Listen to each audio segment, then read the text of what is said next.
Greg King, founder and CEO of Osprey Funds, has a fund that is now tracking Bitcoin and is publicly traded. It just launched on the OTC markets in the US 2 weeks ago. Very exciting, and I'm very much looking forward to getting your outlook on the Bitcoin and crypto markets. Greg, welcome to the show. It's your first time on Kitco. Hey, pleasure to be here, David. Pleasure to have you. Greg, we're going to talk about your fund in just a minute, its mechanisms and the purposes it serves for investors. But first, let's get your thoughts on the Bitcoin market. After all, your fund does track Bitcoin. As you know, the price has run up to nearly $60,000. It's come down a bit since its highs. What's your sentiment on current price action? Have we gone overboard, or is this just the beginning? Well, I think we're in a natural kind of consolidation phase. Our view is that Bitcoin is in a bull run. It's sort of the fourth or fifth big bull leg of Bitcoin. Mm-hmm. If you look at it historically, as it's gone through phases of adaptation, it puts in an all-time high that holds for at least 200 days. And once that happens, when that all-time high is pierced again, which we just had in November at 20,000, on average, the next bull run is a 900% return. So obviously you can't, guarantee that, but if you just kind of look at the historical patterns and understand that Bitcoin is in an adoption phase as a new technology, then we think that that kind of a rubric makes sense. On the low end, it's 400% historically, high end 1,600. So breaking through 20,000, we think that somewhere around 200,000-ish is maybe where we put in the next high. So this I would view as a consolidation. You have comments from Janet Yellen a couple of days ago. You have a lot of cross currents here, and that's absolutely fine. November is when it passed 20,000. We're trading at 47, 48. That's a big run up in anyone's book. So it's fine to consolidate here. I don't see that as a major issue. When you talk about adoption phase, are you referring to blockchain technology or Bitcoin in particular? Because Bitcoin has been, I guess, in this adoption phase for 10 years now. It's been accepted in 2010, and usually technologies have a limited deadline for how long it could be in this adoption phase. So do you think this could last for another 10 years, or are we seeing the maturity stages of Bitcoin's life cycle? Well, we definitely don't think we're at the maturity stage. There's this S-curve of adoption that technology goes through. And you're right, Bitcoin's 12 years old at this point.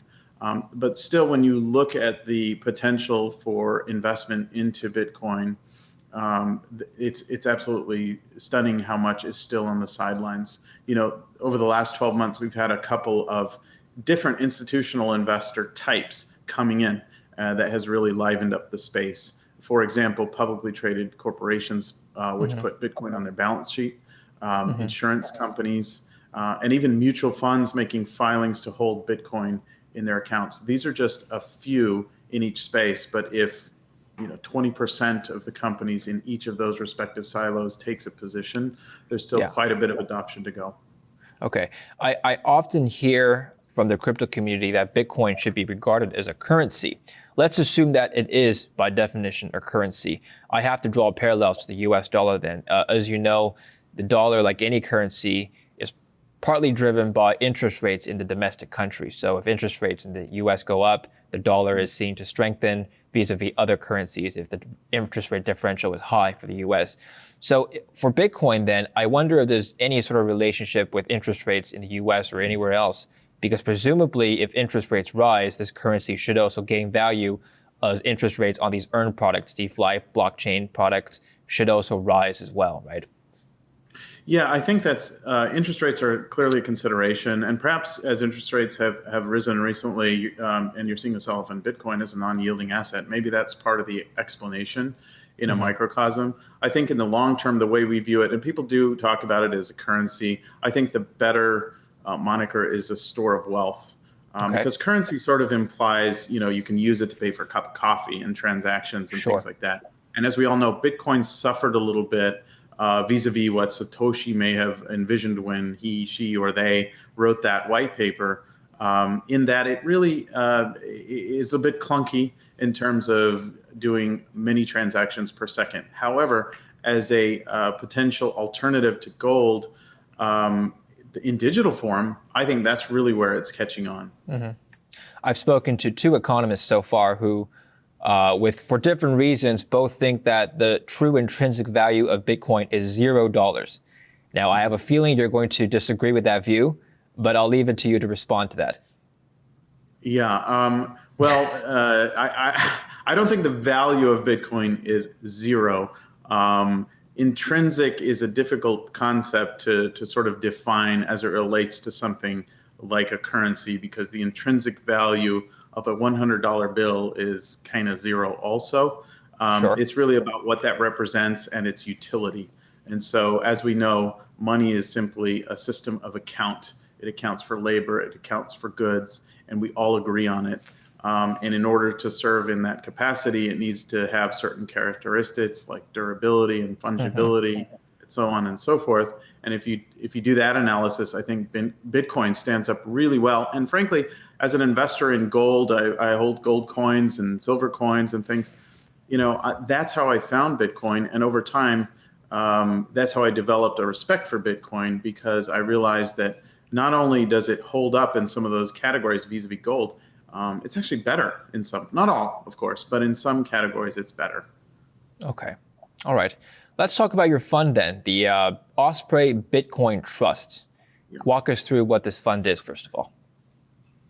It's very straightforward. Our fund holds Bitcoin. We put it out at the lowest price possible. It's a 49 basis point management fee fund. And we tried to partner with the best in service providers. So our custodian for the fund is Fidelity Investments, obviously well-established firm. It's important to feel safe about who's safeguarding the assets of the fund. And if you look at the US market, there's a lot of talk about Bitcoin ETFs, and there's a few that have launched overseas and recently some in Canada, but nothing in the US so far. There's only really been one large product that has dominated and been quite expensive. So we felt it was time to bring investors another choice at a lower price point using a different set of service providers. And service providers are normally not that big a deal in funds, but crypto funds, it's a different story. You really do want to focus on where the assets are kept, how they're stored, and so on, because of the digital nature of crypto. So OBTC started trading 2 weeks ago. It's now available under that ticker symbol. And we're excited about that and some future launches we have planned.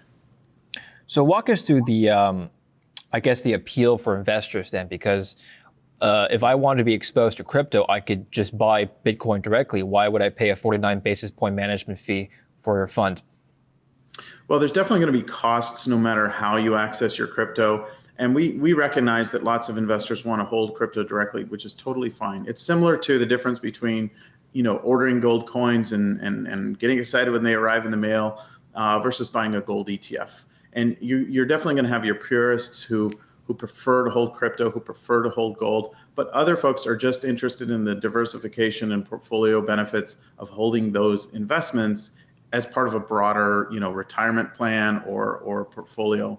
And so creating this fund and setting it up to trade under a ticker symbol really allows traditional IRA investors and brokerage investors to access Bitcoin-like returns without having to pull their money out of the system, take it away from their advisor and send it to an online exchange or put it on a little USB drive or something like that.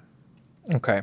I'm noticing on your fact sheet here, you have a section for private placement details, minimum investment of $25,000, lockup period of 12 months for accredited investors only. Can you describe or explain what these criteria mean?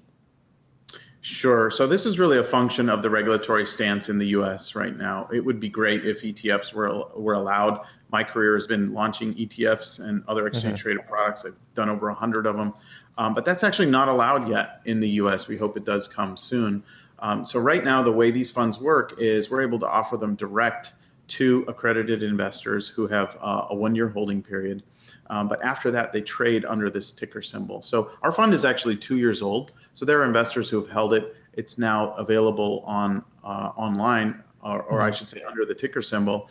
And once that happens and those shares are unrestricted, anyone can access them if they have a brokerage account. So it's really almost like a two-tiered distribution phase originally goes out to accredited investors. 1 year later, those shares are available in the secondary market, and that pool of liquidity develops. And that's what's Okay. beginning to happen for us.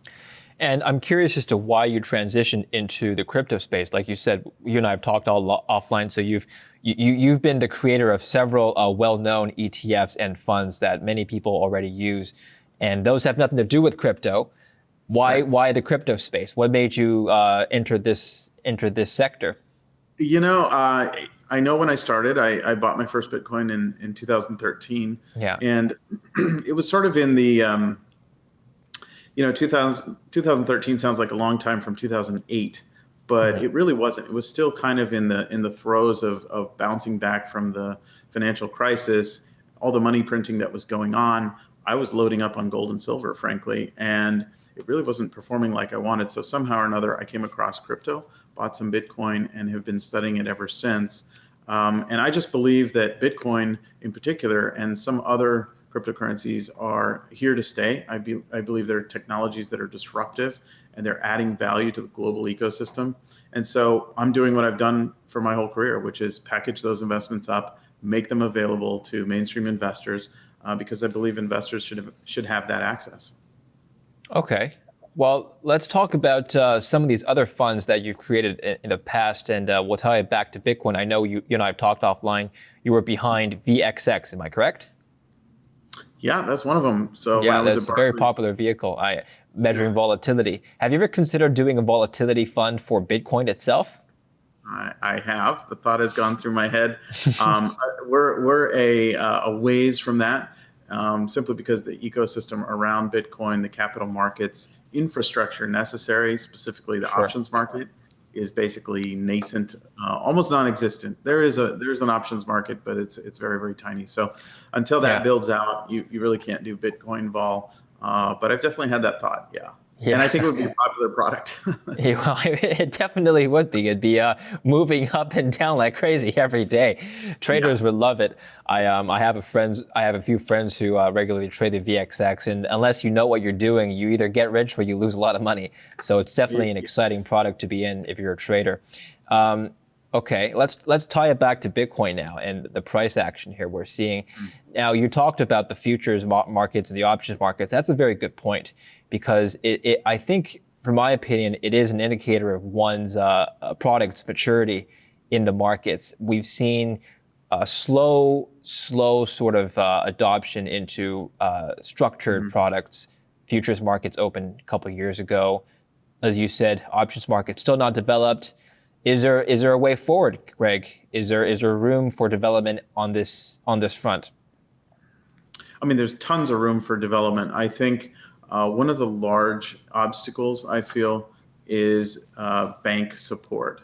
So really, when you get into the derivatives markets, almost by definition, there's a lot of leverage involved, and the wholesale providers of balance sheet to the ecosystem historically, if you look at other futures and options markets, are banks. And that's because the way banks are set up and regulated, they're able to provide that significant balance sheet support. You don't really have that right now. Banks do not hold or trade Bitcoin. I mean, you're hearing sort of these little rumors that they're doing a beta test over here or there, but by and large, banks are not sitting there lending balance sheet support to the Bitcoin futures and options market. So until that happens, I think it's going to be limited growth. I mean, there's still been a significant amount of growth. But when the banks come in, I think that's when you'd really see things take off. Why is it so difficult? And I've spoken to other ETF providers as well. Why is it so difficult to create ETFs for Bitcoin or cryptocurrencies in the US? I know the SEC has been a major roadblock. Do you see them lightening up their standards on cryptocurrencies going forward? We still have notable figures in the regulatory environment, in particular Janet Yellen, treasurer. She is notable for not liking Bitcoin in many capacities. Do you see this being a roadblock to further regulatory development? Potentially. It's not like the previous administration under Jay Clayton loved crypto at all. You have Gary Gensler coming into the SEC. There's a lot of buzz about him. He's very well regarded as being a bright guy, hands-on, intelligent, focused on crypto. He's taught a course at MIT. So I think it will certainly be a central topic, and I do expect some progress in terms of regulation. Whether or not that means that a Bitcoin ETF will get approved, I think is still up for debate, just because there are so many considerations. And so, I mean, that's the primary reason that a Bitcoin ETF, to your original question, why has it been so difficult? It's been so difficult because the SEC has said no to a couple dozen applications at this point. And you would enter the ETF space were it to become available on from a regulatory perspective? I have been cautioned not to promise that, but let me assure you, we would be very interested and very focused on that as whenever that becomes possible. I understand. Finally, let's talk about recent price action. We talked about that. We'll close it off. Do you think $50,000 a coin is a fair value? Do you think it has more room to climb, or is this the fair intrinsic value that the market deems should be the long-term play here? Well, it goes back to the old efficient markets hypothesis, right? So, was the market efficient? In 2017 when it was 20,000, and then in 2019 when it was 4,000, and then a few weeks ago when it was 60,000. I don't know, but I do think that Bitcoin has a long way to go in terms of adoption, and because it's finite, right? There are only 21 million Bitcoin that will ever exist. If you imagine the additional investment that needs to kind of squeeze in there, the market clearing price for that demand level is much higher than it is today. This is one thing that I've considered myself, is that yes, the supply of Bitcoin is finite, but the supply of capital around the world to invest in cryptocurrencies as an asset class is also finite. So as we see the emergence of new altcoins, some of which have even superior technology according to many standards, couldn't you see capital flowing away from Bitcoin into these other coins? Yeah, for sure. But I'll take issue with what you said. The amount of money across the world is absolutely not finite. In fact, it's grown by 40% recently in the U.S. So, and then you think about absolute numbers. Bitcoin's market cap is $1 trillion. Like, how many investment funds are there out there, available to be invested? So even if it were finite, I still think that the disparity between those two pools is so large that there would still be a lot of upside. But it's not finite. All right. Thank you very much, Greg. That was a fantastic update. And I look forward to getting more from you as your fund progresses. Good luck. Thank you very much. Great to be here. Great to have you on the show. And thank you for watching Kitco News. Don't forget to subscribe if you're watching this on YouTube. I'm David Lin.